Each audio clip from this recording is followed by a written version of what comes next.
estamos muy contentos porque la tenemos aquí estoy seguro que va a ser un programa muy interesante. Queremos también, estamos también muy contentos porque resulta que se hicieron algunos trabajos de investigación para participar en un congreso internacional de alumnos de la licenciatura y de alumnos de la maestría, y han sido aprobados por el comité organizador es una universidad, la Facultad de Derecho de la Escuela Superior del Ministerio Público de Brasil, que ha aprobado 6 trabajos en los cuales participan 5 alumnos de la licenciatura en Derechos Humanos y 2 alumnos, perdón, es más, son 7, 2 alumnos de la maestría en Defensa de Derechos Humanos. Estamos muy contentos, acabamos de recibir la noticia y queremos compartirla con todos.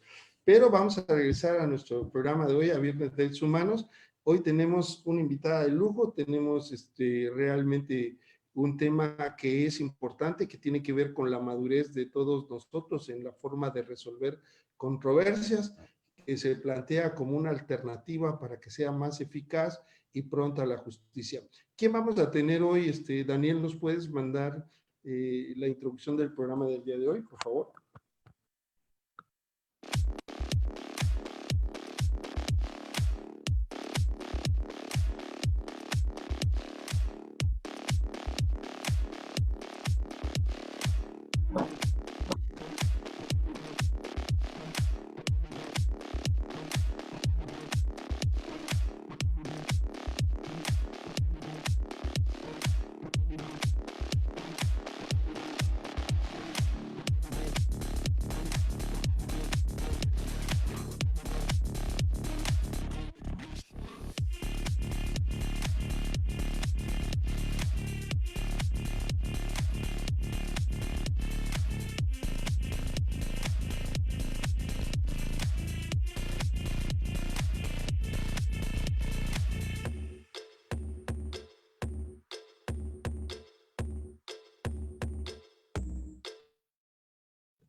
Pues qué gusto tenerla, doctora Paola Ontiveros. De hecho, también queremos felicitarte por tu reciente grado académico alcanzado, por tu realmente constancia en el área del estudio, y como miembro del Colegio de Abogados Procesalistas, para nosotros es un honor que una persona joven, entusiasta, preparada, haya logrado ese camino tan importante que implica también seguir estudiando. Así que bienvenida, doctora. Estamos en Viernes de Derechos Humanos. Y empezaríamos... Muchas gracias. Gracias. Empezaríamos haciendo una pregunta para desarrollar el tema. Antes queremos saludar a Cuauhtémoc Ramón, a Griselda Yariz, a Gustavo Colunga, a Jessica Enríquez, a José Valles, a Juan Carlos Cárdenas, a Moto, a Omar Baladiz, a Tania Berenice López Estrada, que nos siguen aquí en el Zoom, y ahorita vamos a quienes nos siguen en Facebook. Bueno, ¿cuál es la importancia de la mediación como una forma de resolver controversias y que se relacionan con los derechos humanos, doctora? Gracias.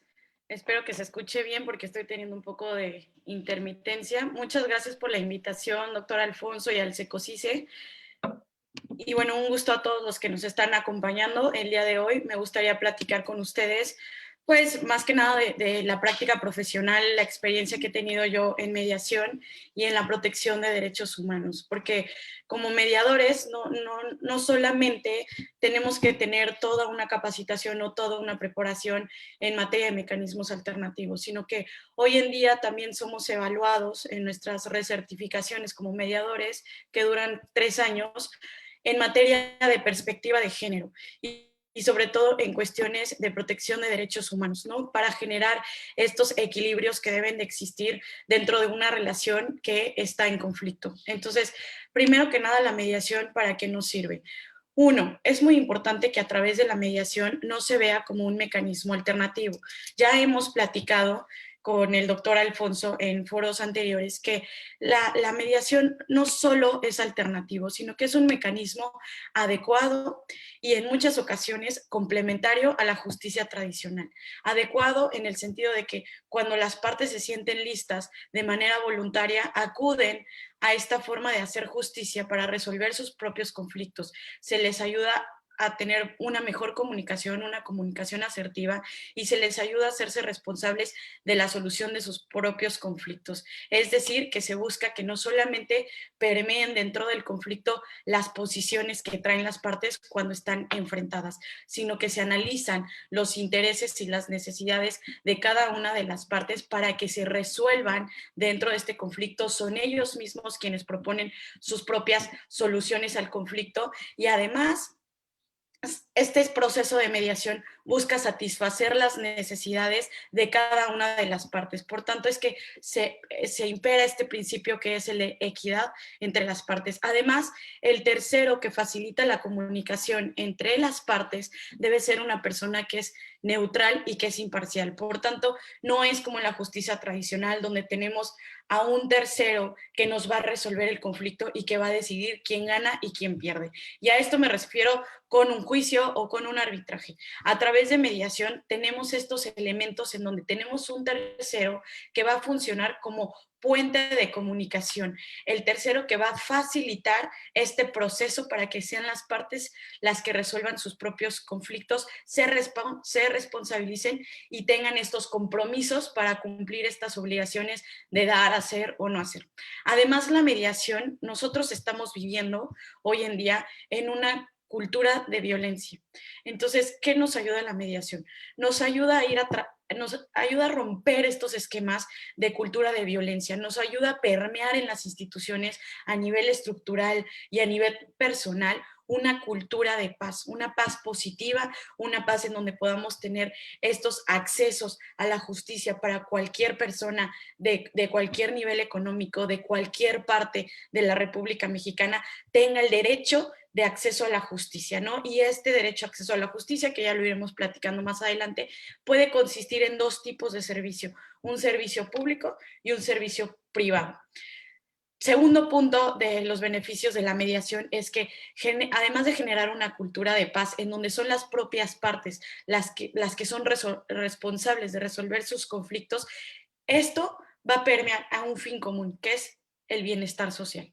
Además, también la mediación genera un ahorro económico de tiempo y desgaste emocional, porque si bien el tercero facilitador va a atender no solamente estas posiciones con las que llegan las partes confrontadas, sino que va a escuchar las historias que cada una de las partes tiene, va a ayudar a que ellos empaticen, a que ellos se comuniquen, a hacer un resumen de la historia que ellos están presentando, y además va a poder ayudarles a generar una historia alternativa en donde contemple ambas historias de las personas que están en conflicto para generar una historia nueva en donde ellos mismos puedan resolver sus propios conflictos. Y por último, antes de que vuelva a preguntarme el doctor Alfonso, es que nos va a ayudar a descongestionar la carga de trabajo que existe hoy en los órganos jurisdiccionales y que va a ayudar a lograr una mejor satisfacción en las necesidades de la población. Muy bien, muy interesante la introducción del tema. Queremos aprovechar esta ocasión para hacer algunas reflexiones dentro del tema, ¿verdad? Mencionaste que la función es imparcial, ¿verdad? Es eminentemente imparcial. En tu experiencia, ¿se puede ser imparcial? Porque generalmente en todo conflicto siempre hay una parte débil, ¿no? ¿Cómo ser imparcial y qué tanto el México, la cultura mexicana, puede resolver sus controversias de manera, vamos a llamarle, civilizada, poniéndose de acuerdo, ¿no? Esas serían unas preguntas. Bueno, tenemos dos principios que imperan en nuestro papel como mediadores. Primero, el de la imparcialidad, que va hacia el exterior, cómo nos mostramos nosotros con las personas que llegan con una situación en conflicto. y la neutralidad, cómo nosotros controlamos nuestros prejuicios, nuestra forma de pensar, nuestras ideas, nuestra historia, nuestros valores, nuestra cultura, para que no impacte en la gente que viene a resolver un conflicto. Entonces, la imparcialidad es viable dentro de un proceso de mediación en el sentido de que nosotros no vamos a juzgar cuál es la relación que tienen las partes o cómo ellos han enfrentado el conflicto o cómo ellos quieren resolver el conflicto. En ese sentido es que va la imparcialidad de la mediación. Hay autores como Sarah Cobb que nos dice que cuando te dan una narrativa de una historia en conflicto y existe este desequilibrio entre las partes, la posición del mediador sí tiene que ser parcial en el sentido de que debe retomar el poder entre las partes y debe de equilibrarlos. Debe equilibrarlos en el sentido de que ambos puedan ser escuchados, de que ambos puedan entender cuáles son las necesidades y los intereses de la otra parte en contrario. Y a eso va el sentido de la imparcialidad. Y que no nada más permean estos principios dentro del proceso de mediación, sino que también tenemos otros como son la confidencialidad, como son la economía, la flexibilidad, la legalidad del proceso y la voluntariedad. Si nosotros llegamos a un proceso de mediación como mediadores neutrales e imparciales y sentimos que una de las partes viene de manera obligatoria, sin el conocimiento necesario de lo que es un proceso de mecanismo alternativo, de cuáles son las consecuencias de no resolver el conflicto en un mecanismo alternativo y llevarlo a través de un juicio, o de cuáles son los beneficios que representa un método mejor que otro, entonces nosotros tenemos esta obligación de proporcionarles la información necesaria para que ellos se sientan con la capacidad de poder acudir ante un mecanismo alternativo, evaluando ventajas, consecuencias y efectos jurídicos de utilizar un mecanismo o de irse a un proceso tradicional de resolución de conflictos. En principio eso es el tema de la imparcialidad. Y no me acuerdo qué fue el otro que me preguntaste. Sobre la cultura mexicana para Ujú. utilizar la mediación. Antes saludamos a Musme Musas, a Moni Cruz, buenos días, a Elaide Vega de González, buenos días, desde Machala, Ecuador. Bueno, mandamos un saludo muy cariñoso hasta Ecuador, porque siempre nos siguen de allá y es muy grato. Bienvenidos, bienvenidos Vega de González, a Xochitl Hernández también, buenos días, Arturo Sánchez, buenos días, y a todos, y dice Juan Carlos Cárdenas, dice, muchas gracias por tus comentarios, conocimientos, Paola, en forma tan clara y tan precisa como siempre. Saludos, Juan Carlos Cárdenas. Carmen Gordí y Gloria Bremis, saludos desde Chile. Bueno, desde Chile, fíjate, un saludo muy cariñoso a nuestros hermanos latinoamericanos, ecuatorianos y chilenos. México para los chilenos y Chile nada más, ahí la dejamos, ¿verdad? Bueno, ¿qué tanto la cultura latinoamericana vamos a agregar y la cultura mexicana, como parte de la cultura latinoamericana, está preparada para estos medios? Y como ya dije, ya hasta me cuesta trabajo decirlo porque para mí son medios alternativos de solución de controversias, pero tú acabas de decir que no es un medio alternativo de solución de controversias. A ver si nos quieres ampliar sobre el tema. Y también es tan importante estos medios que hubo una reforma constitucional al artículo 17 y nos puedes plantear un panorama en cuanto a tu experiencia de campo, ¿no?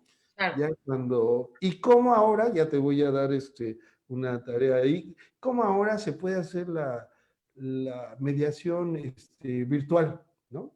Adelante, por favor, doctora. Gracias. Yo ya voy a tomar nota de todas las preguntas porque luego se me van las ideas.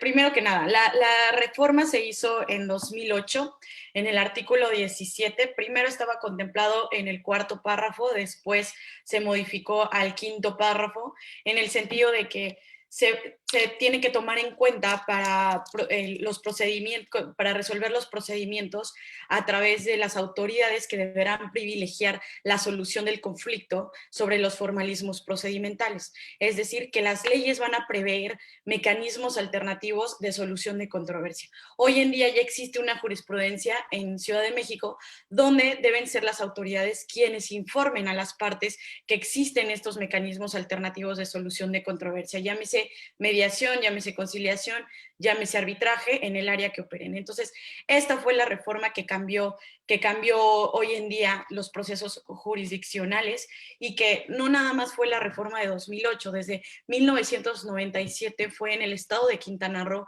en donde se empieza a regular los mecanismos alternativos de solución de controversias dentro de una ley, dentro de su ley estatal de justicia alternativa. Entonces fue Quintana Roo quien hace este parteaguas en la regulación de los mecanismos alternativos. No es algo novedoso, no es algo que empezó a existir en 1997 o empezó a existir en 2008 con la reforma constitucional. Es algo que lleva años regulándose desde los romanos, desde el Código de Hammurabi, cuando Justiniano le empieza a dar carácter de cosa juzgada a los laudos arbitrales, y poco a poco fue evolucionando a las leyes de las 7 partidas. Luego también lo vemos en las constituciones mexicanas desde los 1800, donde se empieza a regular solamente el arbitraje. Posteriormente se regula la mediación, la conciliación y el arbitraje, y finalmente se vuelven a incorporar en la Constitución, en la Constitución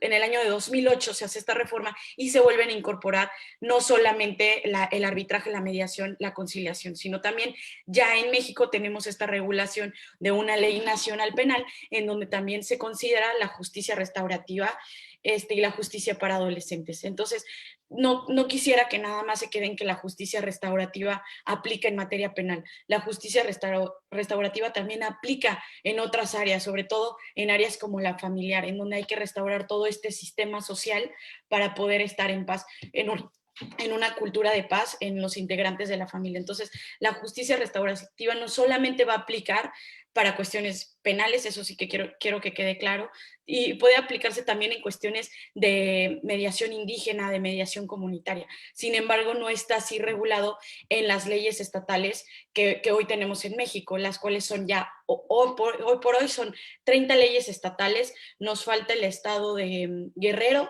nos falta el estado de Morelos, y también en Querétaro no existe una ley, pero sí existe un reglamento. Entonces, es importante saber que cada uno de los estados ya cuenta con su centro de justicia alternativa, algunos con su ley estatal, otros con reglamentos y otros con lineamientos internos. Entonces, es un proceso bastante fuerte el que se ha hecho en México. A diferencia de otros países, todavía sigue habiendo una unificación de la figura de la mediación, porque en otros países, como vemos Perú o Colombia, ellos, por ejemplo, es indistinto llamar mediación, amigable composición o conciliación. Y el otro día estaba yo redactando un artículo para Perú en el sentido de cómo procede la mediación o cómo procede la conciliación en los países en materia familiar, y en algunos países se ha vuelto, con el fin de darle difusión y promoción a los mecanismos alternativos, se ha vuelto un requisito procedimental, como lo es también en Buenos Aires. En México no es un requisito procedimental,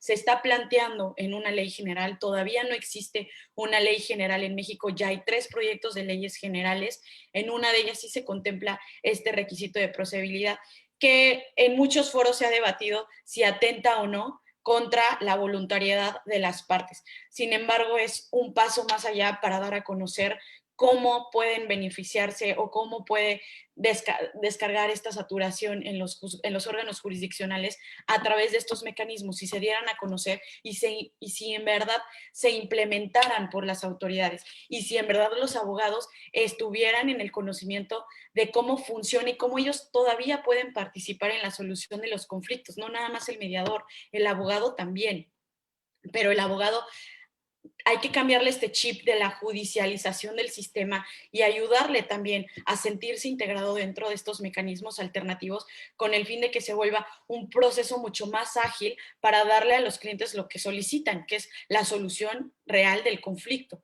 y no estar acudiendo a juzgados a que se resuelva por un tercero, ¿no? Y en cuanto a la otra pregunta que me hiciste, Alfonso, respecto a por qué lo considero que es un mecanismo adecuado o complementario. Estas figuras o estos conceptos los considero que es mecanismo adecuado siempre y cuando las partes quieran acudir de manera voluntaria a un proceso de solución de conflictos a través de una cultura de paz, llamémosle mediación, conciliación, negociación, ¿no? Entonces, es adecuado porque es apropiado para alguien, es decir, el mediador es el que va a evaluar, el mediador o la gente que recibe, en muchos casos son los gestores, la gente que recibe la solicitud del servicio de mediación tiene que evaluar si este conflicto puede ser resuelto a través de mediación. Si bien no todos los conflictos jurídicos pueden ser resueltos a través de mediación, se necesitan ciertas condiciones. Entonces, nosotros tenemos que evaluar como mediadores o como servidores de un centro de justicia alternativa si es viable o no resolver este conflicto. A eso me refiero con adecuado. Y complementario, ¿por qué? Porque complementario significa que sirve para perfeccionar algo. Es decir, que si yo ya inicié mi juicio a través de una vía ordinaria, entonces, ¿qué puedo hacer? Puedo solicitar al juez suspender el proceso para acudir ante un mecanismo alternativo. Puede ser una vez iniciado el proceso y una vez que se haya dictado sentencia, cuando sea para resolver las cuestiones derivadas de la sentencia, cómo cumplir con las obligaciones de dar, hacer o no hacer. A eso me refiero con complementario, que el mecanismo alternativo no solamente es antes de iniciar un juicio, sino puede ser durante el juicio o al final del juicio cuando se haya dictado sentencia bajo estas condiciones. Entonces, eso es a lo que me refiero con alterno, adecuado y complementario. Y nuestro artículo 6 de la Ley de Justicia Alternativa de la Ciudad de México nos dice que la mediación es independiente a la jurisdicción ordinaria y tiene como propósito auxiliarla. Los jueces en materia civil, familiar, penal y de justicia para adolescentes deberán hacer saber a las partes la existencia de la mediación como forma alternativa de solución en los términos de esta ley. ¿Cuáles son sus ventajas de acudir a la mediación para alcanzar una solución que sea económica, rápida y satisfactoria para sus controversias? Entonces, ya se vuelve obligatorio para las autoridades esta obligación. Y bueno, tú me dices cuando platiquemos de la mediación virtual, Alfonso. Perfecto. Tenemos una pregunta de Omar Veladiz que dice: felicidades por el programa de hoy. Además de saludarles, preguntar a la doctora si el mediador es un facilitador de diálogo entre las partes en conflicto. ¿Cómo en derechos humanos el mediador? Creo que estás... Sí. Sí, me escuché. Si Ahí, el mediador es un facilitador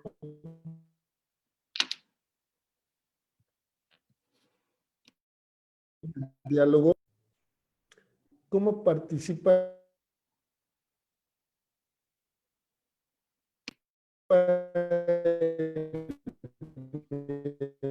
no no sé. sé, Sí, ya leí la pregunta, porque estoy teniendo, no sé si eres tú, Alfonso, que estás teniendo intermitencia ahí. no eres tú, soy yo. Como inestables. Bueno, todo el mundo ha estado inestable con las conexiones ahora. La pregunta, ¿la quisieras contestar, de Omar Sí, Meladiz? yo leí la de Omar y me dice María de los Ángeles que se corte el audio, maestro. Bueno, primero que nada, ¿cómo es que un facilitador participa con el diálogo a través de derechos humanos? Primero que nada, nosotros tenemos que tener un conocimiento de temas de perspectiva de género, ¿no? Es decir, ¿cómo hacer que las partes se sientan en equilibrio cuando existe, por ejemplo, alguna situación de violencia, ¿no? Intrafamiliar o una violencia hacia la mujer o una violencia hasta con el hombre, ¿no? Entonces, nosotros tenemos que identificar estas situaciones de violencia que existen, qué grado de violencia hay, si la persona se siente con algún tipo de influencia o de poder hacia la otra, si la actitud con la que llega una persona o no es desafiante, es amenazante, es que no conlleve una situación en la que nos permita tener un diálogo pacífico, ¿no? Tenemos que tener identificados este tipo de situaciones, ¿no? Y yo no solo me refiero en derechos humanos a cuestiones de perspectiva de género, sino me refiero también al acceso a la justicia. Hoy en día nosotros tenemos que hacer saber a las personas que acuden con nosotros a la mediación cómo acceder a la justicia de una manera mucho más eficaz, teniendo estos, y yo ligo tres derechos al derecho de acceso a la justicia, ¿no? Uno es el de tutela jurídica, otro es el de derecho a un recurso efectivo y el tercero es el derecho a la igualdad y la no discriminación. Entonces, ¿cómo hacer entender a las partes que vienen a un proceso de mediación que a través de la mediación ellos van a tener una igualdad, un estatus de igualdad, que no va a ser tratado mejor una persona que otra, ya sea que llegue un jefe y un trabajador, no van a ser tratados como jefe o trabajador. Desde cosas tan sencillas, y ustedes pónganlo en la práctica, ¿no? Desde cosas tan sencillas como cuando te diriges a una persona, le hablas de usted a uno y de tú a otra persona, generan un cambio y generan una desigualdad. Por eso es que cuando ellos entran a mediación, nosotros tenemos que tener este respeto y esta consideración y esta flexibilidad de buscar cómo quieren ser llamados, ¿no? Y si una persona me dice, hábleme de tú y otra me dice de usted, yo tengo que buscar esta igualdad, este equilibrio entre ellos para que si se sienten más cómodos, prefiero dirigirme a ustedes como usted o prefiero dirigirme a ustedes como tú. Desde ahí estamos generando un marco de igualdad, un marco de no discriminación porque uno es jefe, porque uno es hombre o porque uno es mujer, entonces, porque uno es el socio y el socio mayoritario y el socio minoritario. Desde ahí estamos generando este tratamiento de igualdad y de no discriminación a las partes. Otro punto importante en cuestiones de derechos humanos, cuando llega una persona indígena, ¿no? Cuando se trata de conflictos entre la cultura indígena, nosotros tenemos la obligación de solicitar a nuestro Centro de Justicia Alternativa una persona que tenga las capacidades para entender la cultura indígena y hasta el lenguaje en el que ellos se comunican. Entonces, si nosotros no les damos ese acceso a las personas indígenas que quieran resolver ya sea un conflicto entre indígenas o un conflicto con una persona que es no indígena, entonces estamos volviendo a un tipo de discriminación entre las partes, ¿no? Entonces, tenemos que considerar todos estos elementos que tenemos obligación nosotros como mediadores de prestar y de cuidar estos derechos humanos, ¿no?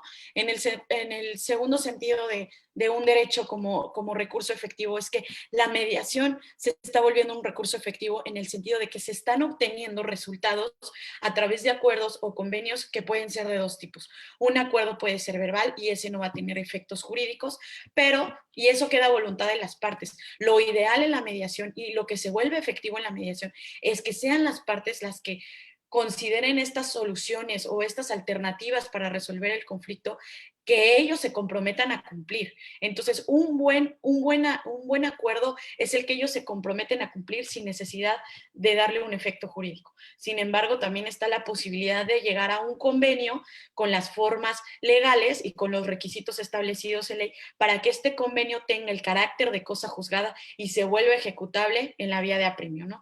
Eso, no sé si quieres complementar algo con lo del tema de recurso efectivo, Alfonso. Sí, me gustaría nada más decir que la Convención Americana de Derechos Humanos se refiere al recurso efectivo y se refiere al recurso efectivo como un proceso, como un medio de impugnación.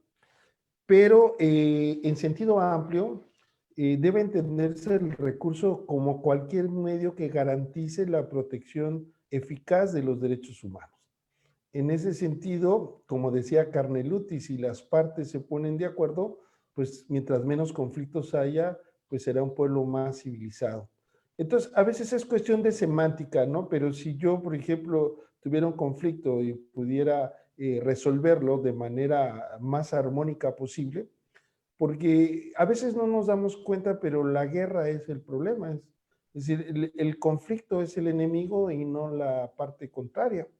Entonces sí puede ser considerado, no porque lo diga yo, porque lo diga la doctora Paola, pero sí puede ser considerado como un recurso efectivo. Es tan así que está en la Constitución, en el capítulo de garantías de derechos humanos y garantías. Entonces sí podríamos decir, y aquí hay una distinción que aprovechando los temas que has desarrollado, tenemos, has hablado de los mediadores, pero como instituciones públicas, pero hay mediadores también privados.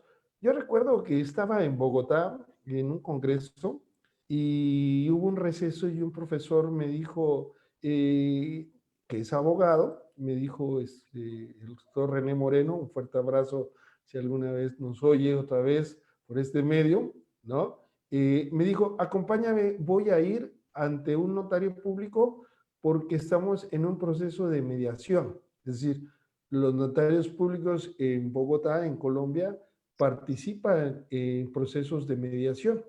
¿Qué tan importante es la mediación en el ámbito privado, doctora Paola? Sí, muchas gracias, Alfonso. Me gustaría nada más complementar otro ejemplo de cómo generamos en el diálogo también esta cuestión de derechos humanos y sobre todo en la protección hacia la mujer, que es donde más ha permeado ahorita en perspectiva de género, y que no quiero que Omar se vaya ahí con la inquietud de, a ver, no está aplicándose en el diálogo, no, sí. No sé si puedas tú tener acceso a una lectura de la que nosotros somos evaluados también, que se llama Luis Bonino, que se habla sobre los micromachismos. Entonces, nosotros tenemos que identificar frases como, es que yo sí la reconozco, ella es buenísima haciendo de comer y ella es buenísima cuidando a los niños, yo por qué me tengo que hacer responsable, yo proveo el dinero en la casa. Eso es una especie de micromachismo, ¿no? Entonces, hay diferentes tipos de micromachismos, hay 3 teorías del micromachismo y esto es tan amplio como lo es los seres humanos, ¿no? Entonces nosotros utilizamos estas formas de comunicarnos sin darnos cuenta y en una cultura como la que estamos, las mujeres también las aceptamos sin darnos cuenta, ¿no? Entonces, desde ese tipo de comunicaciones que tienen las partes en un conflicto, cuando se trata de temas de género, tenemos que identificar esas frases que son chiquitas, son micromachismos, o sea, son tan chiquitas que a veces pueden pasar desapercibidas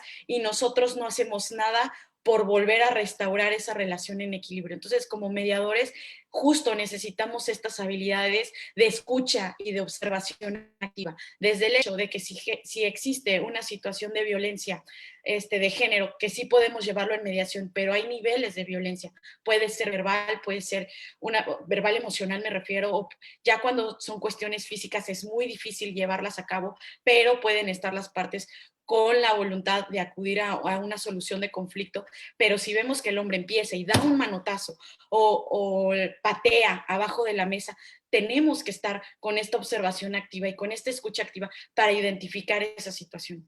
Y en todo caso de que no se pueda llegar a restaurar el equilibrio entre las partes, tener sesiones privadas que les llamamos caucus, ¿no? Y en esas sesiones privadas ver si es viable continuar con la mediación o suspender y orientarlos hacia otra área de especialistas, ya sea de violencia familiar, ya sea de psicología o ya sea algún buffet jurídico que les pueda proporcionar el servicio, ¿no? Ahí es donde yo concluyo con lo del diálogo de derechos humanos. Y con la pregunta del doctor Alfonso de cómo ha permeado la mediación privada, ¿y cómo ha ayudado? Bueno, hoy en día se hizo una consulta al INAE, una de mis compañeras mediadoras que admiro mucho, Joana, hizo una consulta al INAE para ver cuál era la efectividad que tenemos como mediadores privados. Entonces, la respuesta fue que se resolvieron 27,000 casos a través de mediación privada, 27,000 casos en Ciudad de México, ¿no? De cuáles 27,000 casos que se ahorraron al tribunal para que no llegara a una jurisdicción, ¿no? Entonces, es interesante, ¿por qué? Porque tenemos ciertos requisitos para ser mediadores privados, ¿no? Tenemos que ser mayores de 25 años, tenemos que tener más de 3 años en experiencia en litigio, en las ramas de ciencias sociales, habernos titulado en ramas de ciencias sociales. Antes solamente era para abogados, hoy en día ya está abierto el área de ciencias sociales, siempre y cuando tu convenio, si no eres abogado, sea supervisado de manera gratuita por un mediador que sí sea abogado, ¿no? Entonces ahí es cuando se le va a dar esta eficacia jurídica, ¿no? También hoy en día mediadores privados pueden ser los notarios, hay secretarios actuarios que son mediadores, hay corredores públicos que son mediadores, tenemos que cumplir con ciertos requisitos que se establecen en ley, con ciertas evaluaciones. Para ser mediador son fácil 4 exámenes, son 4 exámenes que no solamente contemplan las leyes, los reglamentos, las reglas del mediador privado, sino también cuestiones de perspectiva de género, de conocimientos generales en derecho. ¿Por qué? Porque la mediación en materia privada a nosotros nos certifican en área familiar y en civil mercantil. Entonces, también tenemos que estar en conocimiento con la regulación de los procesos en los que va a ser procedente la mediación, desde sociedades mercantiles, títulos de crédito, cuestiones de arrendamiento, compraventa,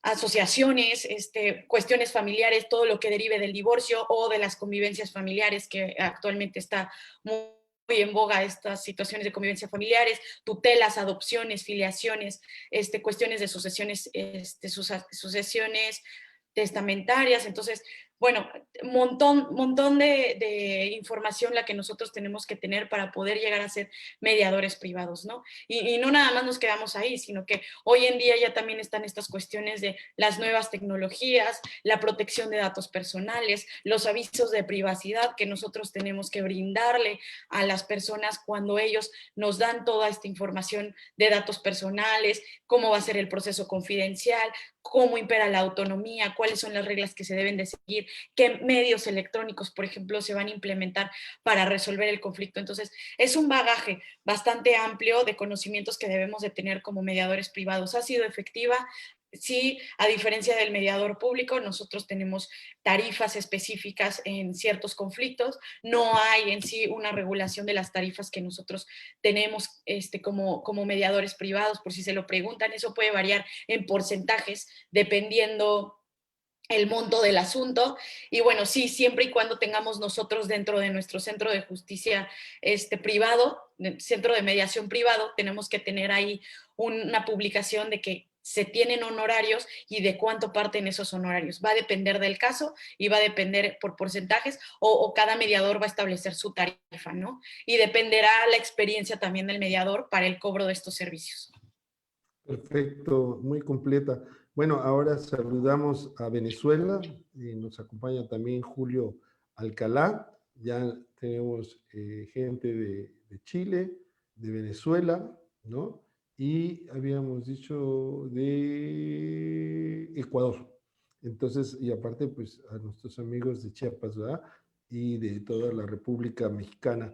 Bueno, hay un comentario que dice, qué interesante los micromachismos que no son detectados porque suelen ser cotidianos y no darse cuenta de ello. Eso lo dice Busme Musas. Bueno, esperemos que todo el mundo guarde en el closet a su macho, ¿no?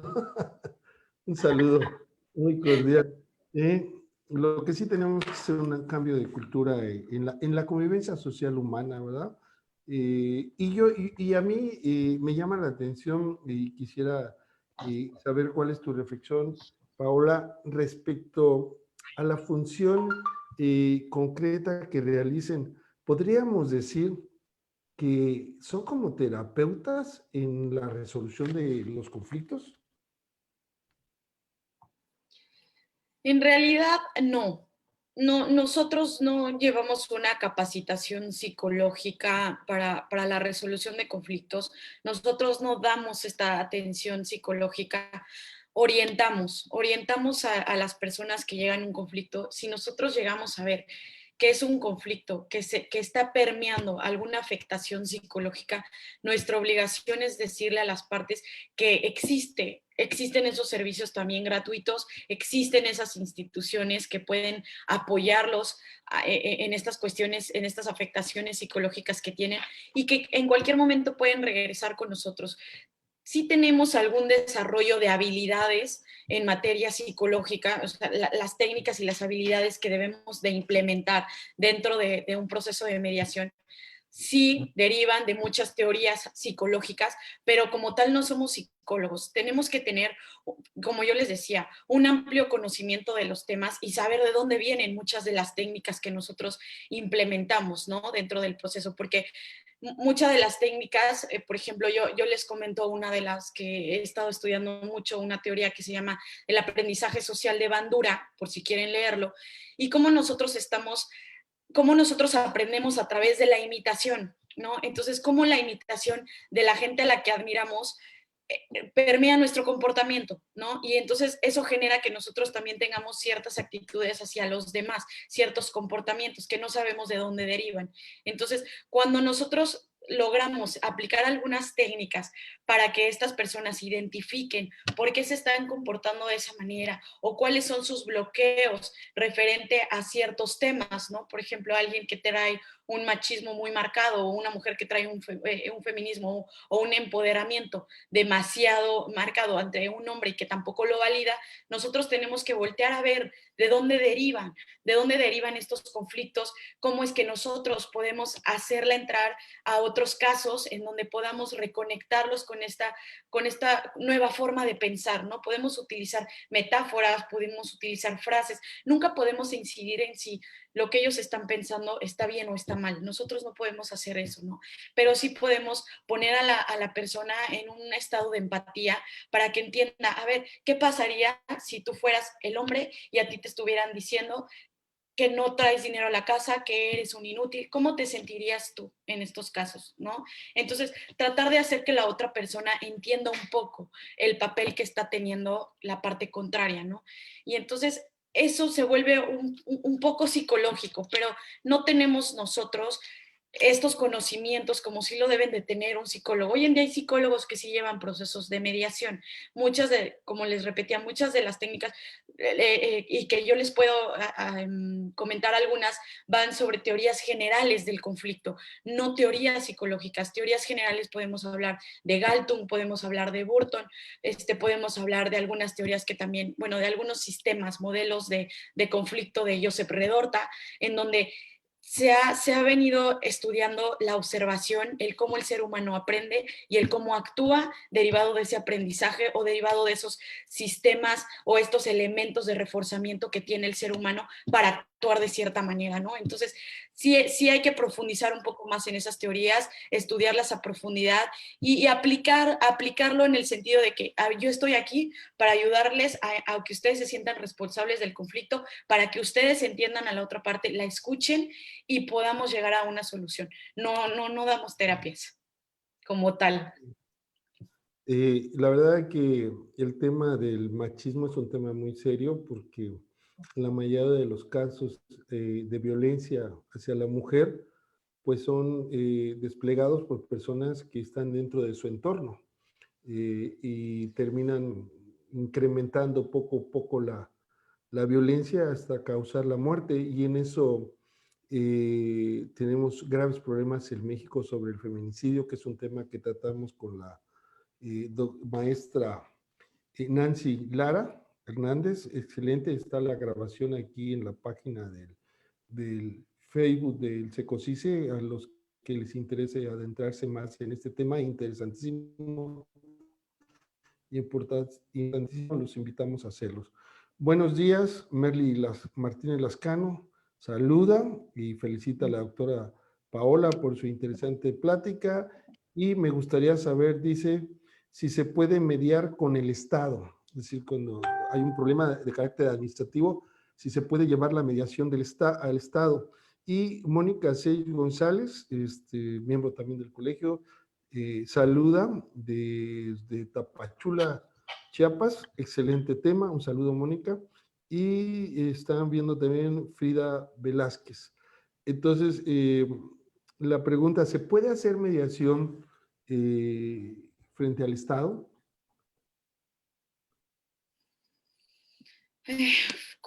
Hasta ahora, como mediadores privados, que tenemos una jurisdicción en donde podemos resolver conflictos. Entonces, cada mediador, y hay estados que ni siquiera tienen mediadores privados, ¿no? Son pocos en realidad los estados que tienen mediación privada. Y los mediadores públicos dependen nada más del Centro de Justicia Alternativa, se vuelven servidores públicos. Como tal, no ha habido una mediación entre estados. Déjenme platicarles uno de los casos que a mí más me han marcado y que fue motivo de análisis en mi investigación doctoral, que fue el caso de mujeres víctimas de tortura sexual en Atenco versus México. Entonces, ¿cómo operaría? Como tal, nosotros no podemos llevar a cabo procesos de mediación entre las autoridades y las partes. Sin embargo, sí podría llevarse un proceso de consulta de mediación o un proceso inicial cuando se tienen que tomar decisiones del Estado con ciertos grupos vulnerables. Y era lo que yo decía, es el tema de derechos humanos. Y aquí yo traía un debate con uno de mis tutores, porque él me decía que las resoluciones de la Corte Interamericana podía ser un mecanismo alternativo de solución de controversias. Y yo se los dejo para que ustedes tengan esta inquietud y sobre todo porque el maestro Alfonso siempre lo platica, lo comenta en sus foros, si la Corte Interamericana es de verdad un mecanismo alternativo de resolución de conflictos o es una institución que se dedica a la restauración del daño. Entonces, ¿qué pasa en esos casos? Yo considero que la mediación debe ser parte desde el inicio de la toma de decisiones de las autoridades con grupos vulnerables. Es decir, ¿qué hubiera pasado en este caso, que es en el que yo más me he involucrado? Si las autoridades hubieran buscado un grupo de mediadores que fueran allegados al pueblo de Atenco, a los floriculturistas, que aquí el caso fue en el sentido de que no permitieron las autoridades del municipio que los floriculturistas se pusieran afuera del mercado a vender sus flores como se hacía cada año por el Día de la Santa Cruz. Entonces, de repente llegaron las autoridades, pusieron sus vallas con policías, los floriculturistas se sintieron vulnerados, era una tradición de cada año, y entonces empezaron a pelear y empezaron a ver ya estos conflictos y esta guerra donde donde se lanzaban piedras, machetes, gas lacrimógeno, donde se empezó a golpear a la gente, donde se empezaron a arrestar personas que ni siquiera habían estado involucradas, escaló a que cerraron carreteras y empezaron a subir mujeres, montonal de mujeres dentro de los camiones de policía y las empezaron a golpear y las empezaron a violar y las empezaron a maltratar y se empezaron a burlar de ellas frente a sus familiares, porque si estaban paseando y era una persona que estaba paseando con su hijo, con su esposo y no se habían protegido y no se habían defendido, los subían a los tres y enfrente de los dos hombres a las mujeres las torturaban y las violaban y a los hombres también y los iban tirando de los camiones de policías, de las camionetas de policía. Entonces, ¿cómo se hubiera evitado estos conflictos? Estos conflictos se evitan cuando se utilizan estos sistemas de consulta con gente que está cercana al pueblo, con gente que puede ser un facilitador en la comunicación entre las autoridades y la gente del pueblo y los floriculturistas. No se toman en cuenta, ni siquiera están considerados dentro de las acciones o como una política pública para las instituciones. Cuando las instituciones tienen que expropiar, ni siquiera se toma en cuenta esta figura para poder ayudar a llegar a una buena negociación. Ellos creen tener el derecho y no hay Estado de Derecho y ejercen su poder porque son autoridades. Entonces, ¿qué pasaría con todos? Y no creo que sea el único caso. Yo creo que pues el doctor Alfonso ha de conocer un montón de casos de la Corte Interamericana que se derivan por falta de esta buena comunicación asertiva, por falta de acercamiento con la población, con la gente que esté involucrada en realidad al conflicto, mediadores de la zona. Y no es tan difícil capacitar a un mediador para generar esta comunicación entre las autoridades y el pueblo, ¿no? Entonces, eso nos hace falta. Ojalá por parte de las autoridades, cuando exista una ley general, cuando exista una unificación de criterios en materia de mecanismos alternativos, un Consejo Nacional o un Instituto Federal de Justicia Alternativa, creo que es lo que va a cambiar el paradigma y la forma en la que actúan hoy en día las instituciones y las autoridades con la gente. Entonces, ojalá sea de manera preventiva antes de que escale a una situación de guerra, ¿no? Interna. Perfecto, muy bien, muy interesante. Además, un caso que duele mucho por la Gracias. forma de proceder de la policía, que coincide, y lo voy a decir, coincide con que el presidente futuro en ese momento era el gobernador del Estado de México, y que coincide con lo que ahora se dice del problema de los 43, que realmente desaparecidos es algo lamentable, la brutalidad policíaca, la brutalidad con que muchas fuerzas del orden hay que ver cómo controlar y cómo de una u otra manera garantizar la seguridad jurídica de todos nosotros. Tenemos una interesante pregunta de María de los Ángeles. Y dice, si reproducimos patrones de conducta inconscientemente, no es intencional, es parte de la cultura patriarcal. De generaciones, así todos estamos imbuidos. Bueno, más que pregunta, es un comentario. Realmente hay sociedades que podríamos decir que son muy machistas, ¿no?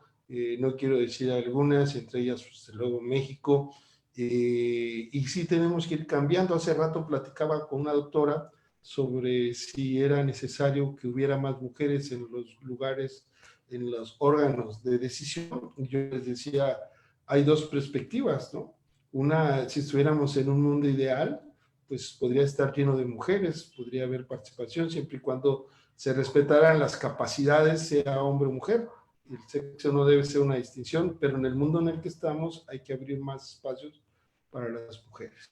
Bueno, algo también que es importante que quisiera comentar contigo y que nos hicieras saber tu opinión, es que durante el procedimiento, por ejemplo, en materia laboral, siempre hay una primera fase que se llama de conciliación. Como bien mencionaste, en Quintana Roo se estableció un procedimiento de conciliación, y en el procedimiento civil se estableció un proceso, una audiencia de conciliación. Aquí en Chiapas primero era obligatorio asistir a esa audiencia de conciliación, inclusive se establecía una multa si no iban las partes. Después se estableció algo que mató la conciliación en el procedimiento, porque el actor debería de ver, al momento de presentar la demanda, tenía que decir, o tiene que decir, quiero conciliar. Y al contar la demanda, el demandado dijo, quiero conciliar.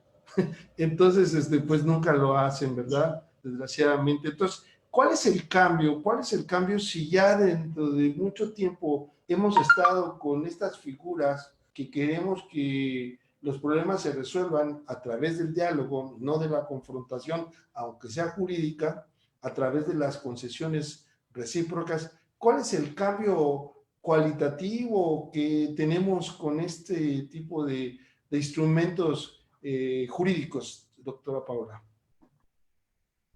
Mira, más que nada lo que yo he observado en mi experiencia profesional, y no me gusta generalizar y no conozco el trabajo de todos los secretarios o de todos los jueces de la República Mexicana, ¿no? Pero la etapa de audiencia de conciliación no ha funcionado en el sentido de que no hay tiempo dentro de los juzgados, no hay tiempo y no hay, o hay muy pocos especialistas que se hayan capacitado en el tema de resolución de conflictos, de negociación y resolución de conflictos, y que puedan llevar a una mediación. Para eso mejor el juez en el auto admisorio de la demanda comunica a las partes que enfrente, en Ciudad de México, no estoy hablando, que enfrente de juzgados tenemos un edificio que se llama Centro de Justicia Alternativa, y que todos los servicios del Centro de Justicia Alternativa que dependen del Tribunal Superior de Justicia de la Ciudad de México son gratuitos. Entonces,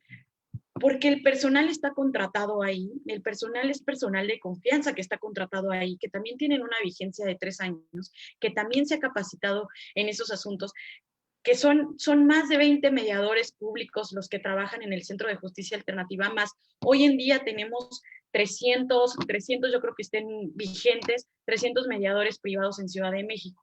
Entonces, la audiencia de conciliación ha sido una mera etapa, un formalismo procesal, lo considero yo en mi experiencia. ¿Y qué pasa cuando tú acudes entonces a una mediación en un centro de justicia alternativa? En realidad, el conflicto es tratado como se debe. El conflicto es analizado en todos sus aspectos, desde cómo ha ido escalando, cuál es su dinámica, si ha escalado, si está estancado, si va en desescalada, cuáles son los elementos que provocaron este conflicto, cuáles son las alternativas viables, porque nosotros también las hacemos de abogado del diablo. Nosotros también tenemos que ver que estas alternativas que ellos proponen para resolver el conflicto no atente contra el derecho de terceros, no atenten con el orden público, no vaya en contra de, de la moral o de las buenas costumbres.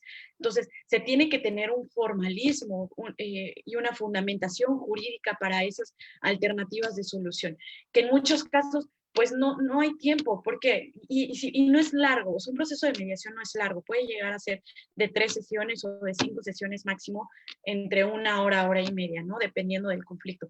Pero ese es el tiempo que no tienen dentro de un juzgado para tratar un conflicto y para resolverlo, ¿no? Para ayudar a las partes a resolverlo. Entonces, esta etapa de la audiencia me parece que es un mero formalismo y que si se propone en una ley general de mecanismos alternativos, va a volver a ser un requisito preprocedimental o un mero formalismo jurídico en donde no se van a atender estas situaciones emocionales y de necesidades básicas que tienen los seres humanos. Entonces, esa es mi opinión. Considero que debe ser un mecanismo que sea independiente de la jurisdicción y que se fortalezca y que se promueva por todas las instituciones mexicanas. Muy bien, excelente. Carolina Román, saludos desde Ecuador. Nos ve en Facebook. Bueno, así, ahorita que mencionaste, querida doctora, las 3 sesiones, que no más de 3 sesiones, ¿no nos puedes compartir alguna experiencia donde, vamos a suponer, terminó bien la mediación? ¿Qué fue una experiencia personal, ¿no? Sobre ya en el terreno de campo, cómo se desarrolló una solución, por favor. Tengo una que jamás se me va a olvidar, que fue una de mis prácticas. Son dos muy importantes en mi vida, de esas mediaciones. Una, yo hice una estancia de prácticas dentro del Centro de Justicia independiente a la que como mediadores debemos de hacer. Por ley nosotros debemos de hacer 40 horas para certificarnos. Pero bueno, a mí me apasiona la mediación, también es así que me fui a hacer 3 meses de práctica dentro del Centro de Justicia Alternativa.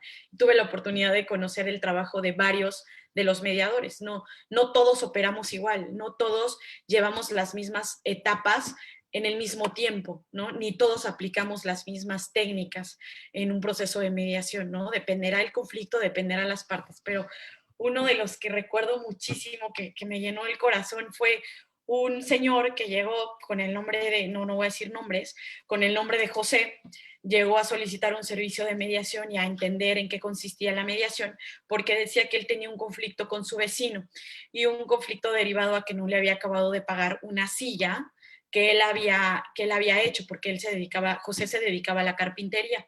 Entonces decía, es que me debe todavía 100 pesos y yo quiero que me los pague. Entonces le explicamos, o sea, porque yo en ese momento cuando haces prácticas estás en comediación. La premediación, que es la primera etapa que llevas en un proceso de mediación donde es informativa, esa etapa me tocó sola. Entonces le di la información, le platiqué de las reglas, le platiqué de los efectos jurídicos, de las ventajas de una mediación, cómo hacíamos la invitación a la otra parte, cuáles eran los principios de este proceso y cuánto aproximadamente iba a durar el proceso. Se fue muy contento, me dio las gracias. Tratamos de no tener este contacto físico, ¿no? Pero siempre se nota cuando las personas se van agradecidas y se van contentas y que entendieron el proceso, ¿no? Entonces pidió una cita para hacer la invitación y para que fuera a la otra parte. Entonces pidió una cita y a la hora que nosotros expedimos la invitación del Centro de Justicia viene con todos sus logos y muy formal y se le invita a un proceso de mediación. Lo invitamos a tal día, a esta hora, para que acude a un proceso de mediación del Centro de Justicia Alternativa, que es parte del tribunal. Entonces, a veces la gente como se asusta un poco porque no entiende qué son estos procesos. La siguiente cita acude este señor José, pero ahora era María. Entonces, cuando llega María, yo no lo reconocí y me lleva una cajita de madera con un corazón y me dice, lo he tallado para usted, si me recuerda. Y yo, es que, perdón, he tratado a bastantes personas aquí, me da mucha felicidad que haya regresado y le agradezco por el detalle. Y le dije, recuérdeme cuál fue su caso. Y me dijo, bueno, es que yo vine, me presenté como José, yo hago carpintería y bueno, vengo a cobrar la deuda que tiene el vecino conmigo, ¿no? Y entonces le dije, claro, con mucho gusto. Obviamente tengo que tener mucho cuidado con mis expresiones faciales, con mi expresión corporal. Si no entiendo algo o si no me está pareciendo algo, yo tengo que tener una postura muy neutral a las partes para hacerlas sentir cómodas, ¿no? Entonces, en ese momento yo no sabía si reír, si preguntar más, o sea, tuve que controlar mis emociones y es a lo que le comento a María con el comentario que hace. Es mucho autoconocimiento, es mucha autorreflexión, es introspección personal, es cómo me expreso cuando tengo ganas de reírme y cómo lo controlo. Cómo son mis gestos cuando me estoy enojando en un proceso de mediación y cómo lo controlo. Y cuál es todo mi bagaje cultural y cómo hago para que no lo impacte en las partes, ¿no? Entonces, yo me senté, quería saber cuál era la dinámica y por qué se había presentado como José y ahora era María, y bueno, fue muy chistoso. Entonces, cuando llega el vecino, le dice, pues sí, claro que lo conozco, él trabaja en el taller, pero pues le pago sus 100 pesos, ¿no? Y la verdad es que María no quería los 100 pesos, María lo que quería era invitar a comer al vecino y declararle su amor por el vecino. Entonces fue una cosa muy impactante, porque si bien era un conflicto, pues en este caso hubiera sido un conflicto civil, ¿no?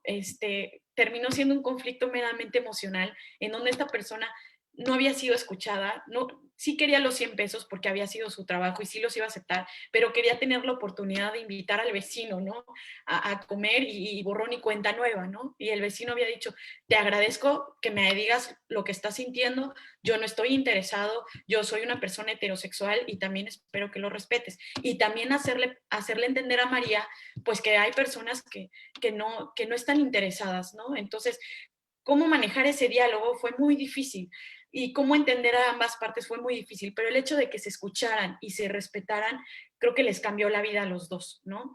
Ese fue uno. Otro caso fue el de una mujer que también llegó muy preocupada porque su pareja se había ido a vivir con otra mujer y le había puesto una casa y tenían una casa bastante bien equipada y esta mujer ya tenía un hijo, pero a la mujer que dejó tenía otros 2 hijos y vivían en una casa que era rentada y que se las rentaba el papá de él.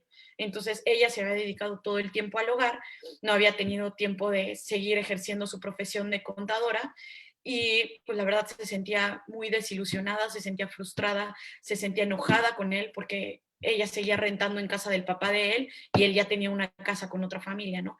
Se sentía con la autoestima baja, no se había sentido valorada durante todo este tiempo de matrimonio y pues lo que quería era separarse, pero quería separarse en buenos términos porque había 2 menores de edad.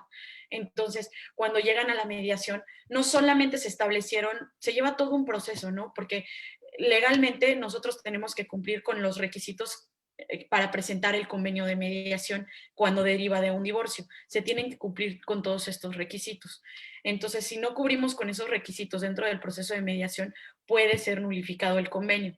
Una vez cumplido, cuestiones de guardia y custodia, régimen de visitas, pensión alimenticia, asegurar la pensión alimenticia por un año. Si no cumplimos con estas condiciones, muchas veces no nos registran el convenio de mediación. Entonces, primero tenemos que tomar en cuenta lo que nos dice la ley.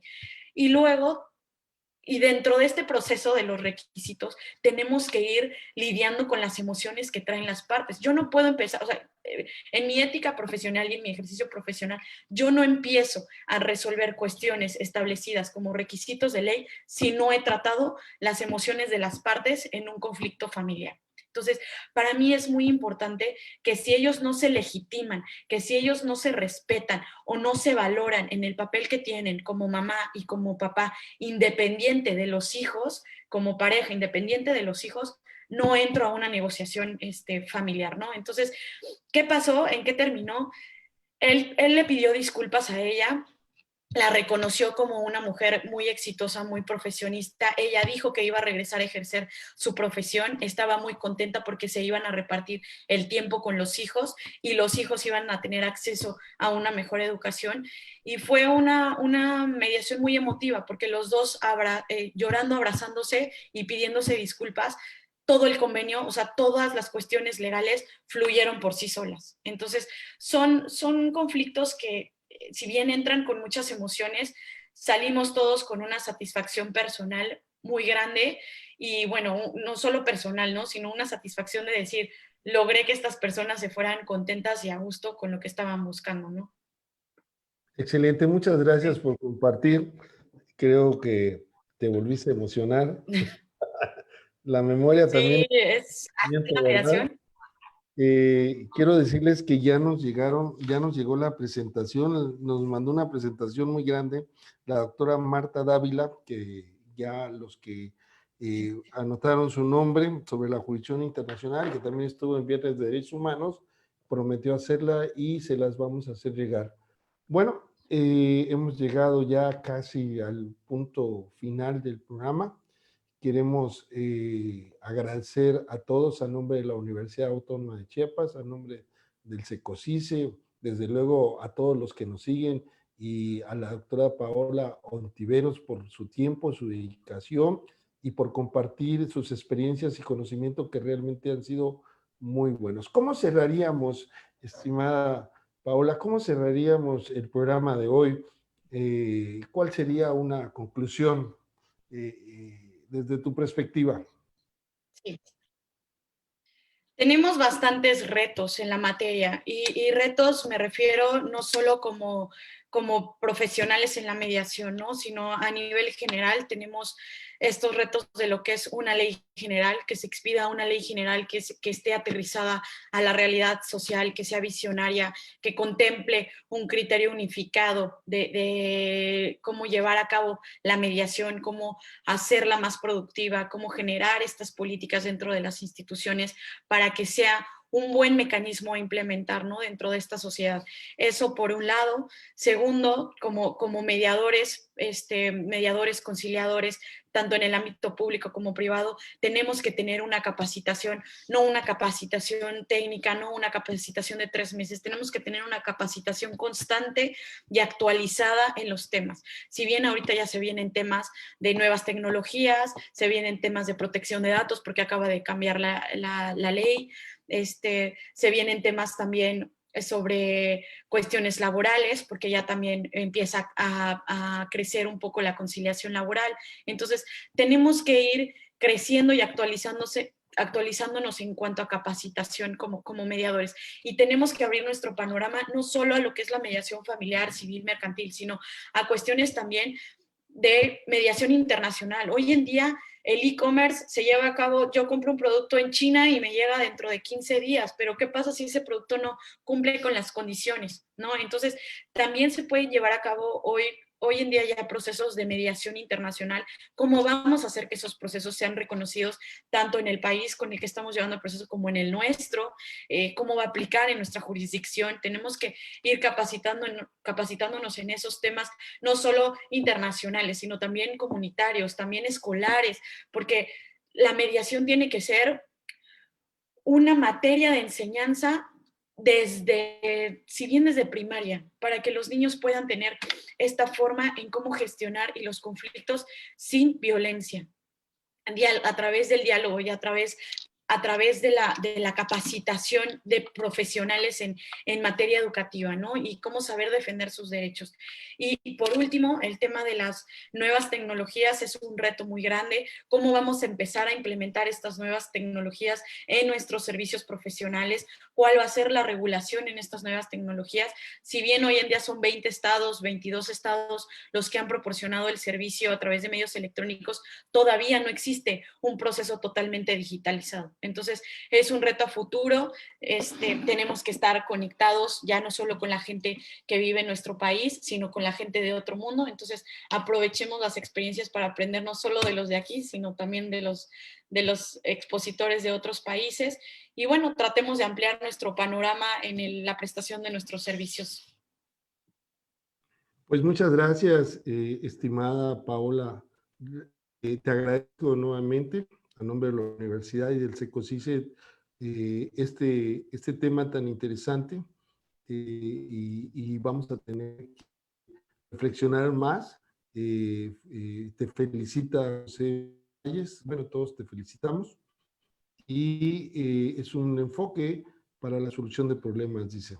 Bueno, con esto terminamos. La próxima semana, en Viernes de Derechos Humanos, estará el juez Marcelino González Garcete. Nos hablará de los medios probatorios en el derecho civil contra los derechos fundamentales, es decir, qué pruebas se dan en el procedimiento civil y qué relación tiene con los derechos humanos. Agradecemos a todos habernos escuchado, habernos visto, su participación, y les deseamos a todos un feliz fin de semana, y a nuestra querida doctora, colega, amiga, entrañable, le agradecemos su participación en Viernes de Derechos Humanos. Feliz fin de semana a todos y hasta pronto. Muchas gracias. Gracias a todos por participar. Gracias. Buen día.